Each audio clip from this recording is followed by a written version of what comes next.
Acapulco, BBC Radio Sheffield, you're with Paulette, and my next guest is a young man who's travelled over 130,000 miles to 30 countries in pursuit of his dream. Not bad for a 25-year-old. And he's also had to overcome additional issues as he's had Asperger's syndrome. He has Asperger's syndrome, I think is how this is. It's a hard G, isn't it, Adam?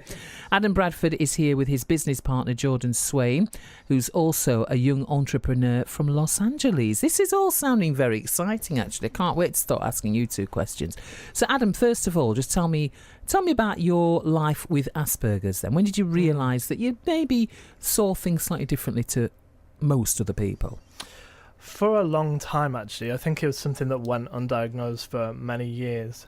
And it was only really when I made the transition from primary to secondary school that we noticed there was something where I didn't fit into the same category as everybody else is. I worked differently. I had different perceptions about the way things should be done. Like what then? Give me an example. Lots of things. Like I was very focused. I didn't like it when other people weren't focused. And that sometimes became an issue in school. And the school couldn't deal with that. I didn't have as many friends as other people in the school. And they found that weird, to use a word that they used. How did that feel for someone to call you weird? Who was the school called you weird? Yeah, that kind of labeling was very harsh and difficult, especially as an 11-year-old, making that transition up to big school made you feel like you were going into that big 1,000-student body as the odd one out. So the diagnosis came. I saw a psychologist. The autism diagnosis came. And then for a long time, we never realised what it meant. I never realised what it meant. And it was only when I started to educate myself about it, what it means, how it affects me, how it affects the way my brain works, that I could get a handle on it and then say, right, okay, this is what I need to do to get on in the world. Where did the relief come then? Was the relief with the diagnosis, or was it with you finding out a bit about it for yourself? The diagnosis is way far from a relief, I think. For many families, it puts a lot of pressure on, and you don't really get very much information when you're diagnosed. You just get this sheet of paper that says, here's a diagnosis. You don't have a clue what to do with that. And neither does the outside world either. And I think that's an important point. It's Autism Awareness Month. It's one of the reasons we're talking about this. And the world needs to understand it, that people with autism operate and think in different ways, and sometimes might need that space or time to think in a different way. That's something I had to learn about myself. That's something I've had to help other people learn about myself.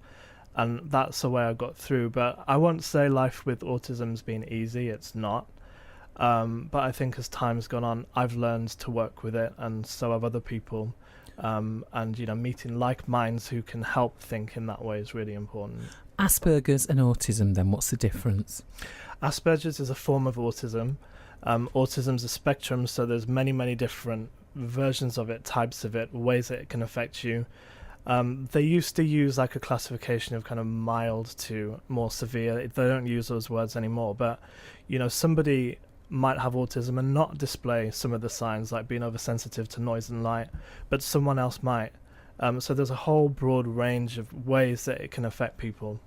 What about the children going back to school then? Were other children supportive of you? No, they weren't, because people's attitudes to people who were different at that time, at least it's 10 years ago now, weren't developed. Anybody who was different stood out, and that was always a point of difference, not a point of celebration. And I've had to work really hard to make it a unique selling point of me, if you will. So it was tough. What was the really hard work like? What did you have to do then? Well, a lot of the time I just had to be comfortable in myself when nobody else would be comfortable with me, and that's really hard growing up as a teenager. How do you do that then? Just get on with your work. I think a lot of us struggle with it in our 50s, 40s, 50s, 60s. How do you do that then? I decided to kind of seek happiness through my work. I set up a business in my teens, doing something I enjoyed, making money, meeting people, meeting customers, meeting professionals in the city. And I realised that was kind of a group of people that I could get on with. And that became my life. So my career started very young, actually, because of the Asperger's, not despite it. And I think, that's how I moved through. BBC Radio Sheffield. I've got Adam Bradford with me. I've also got Jordan Swain with me. We'll talk about how you two met because you're business partners. I'm going to be really crude now, Adam, and ask you if your business is very lucrative. I don't even know what you do yet. What do you do? We run a consultancy which is global, based out of the UK and the US, where we're both from. And it works with young people, different charities, government organisations, companies. We help them make an impact on the world. So, for example, we have tree campaigners here in Sheffield. We might work with a group of people who want to make a difference around something, and we'll put it together, help them strategize it, help them launch it, help them make a difference. Who taught you to do all this then? I think we both grew up doing it naturally. Right. It's incredible, isn't it? So you're from Sheffield, Adam. Yeah. You're from? I'm originally from Cambridge, Massachusetts, just outside of Boston. But I was going into medicine originally, got a scholarship, turned it down when I was 18, and decided to move 3,000 miles across the country to Los Angeles to pursue a career in entrepreneurship, in writing, and in entertainment. So, how did you two get to meet each other then?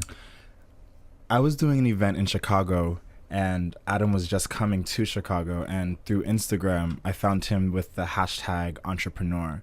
And upon coming across his profile, I was just really impressed and blown away with the work that he was doing. And I sent him a 7-word message, and from there we set up a Skype call.